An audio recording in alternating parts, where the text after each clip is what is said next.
Hi mga langga! Sa mga kapwa ko OFW, sino sa inyo ang kayang pakainin ng paksiw na sapsap ang inyong mga amo? Yes, ako mga langga, may amo na kayang pakainin ng, hindi lang paksiw yan, kundi sapsap pa yan mga langga. Bongga, hindi ba? So tara mga langga, samahan niyo ako ngayong araw So sa pagluluto nitong aking paksiw na sapsap, kaya siya nag-interest na kumain nito mga langga. O, ganito lang yung aking pagkaluto niyan. Una, langga, yung aking paksiw na sapsap ay merong lemon, of course. Hey! Siyempre mga langga, i-level up natin yan. Hindi lang yung basta na lang sa lampak mo yan dyan lahat. Tapos mga langga, luya, meron akong sili at pamintang buo at syempre ganyan, hilera-hilera ko yan dyan mga langga para maganda naman tingnan. Tapos mga langga, unang layer, titimplahan ko na agad yan ng asin at pamintang durog, of course. Ay, bongga.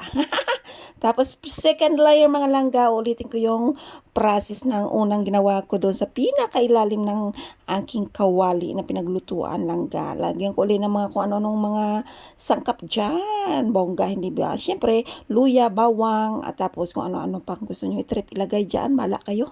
At sa pinakaibabaw naman ng mga langga, siyempre lalagyan ko yan ulit ng lemon. O di kayo kung ano pang uling pwede nyo mailagay dyan, bala kayo Ulit-ulit na lang tayo. Tapos mga langga, lalagyan ko siya ng konting toyo. Kasi mga langga, kailangan medyo may kulay siya ng konti.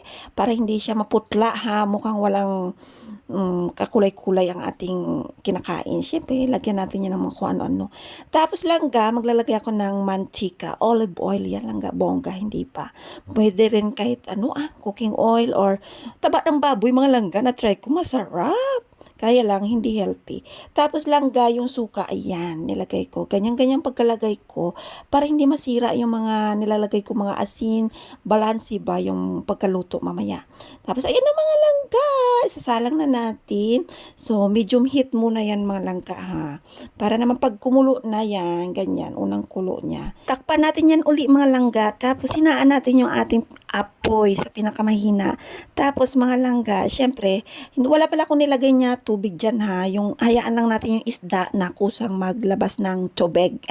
And here we go, mga langga, luto na po ito. So, nasa inyo na yon kung gusto niyo yung pinatuyuang paksiw.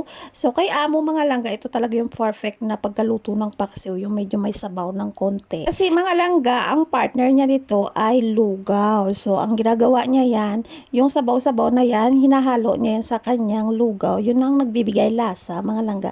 Tapos, yung laman ng isda, mga langga, kinukot-kot niya yan. Parang libangan niya. Ay, bongga, hindi ba? Saan ka pa? May amo ako na papakain ko ng pagsiw na isda, mga langga, at saka sapsap. Kaya na ang hirap, kaya kainin ng sapsap. So, ayan na yung aming almusal, mga langga, ng araw na iyan. So, lugaw, tapos may Korean dumpling, fried dumpling, yan langga, yung sausawan, tapos hard-boiled egg at steamed corn. So, ayan na mga langga, ready to eat na ang aming almusal ng araw na iyan. So, sana na gustuhan nyo rin mga langga. Have a good day and bye-bye!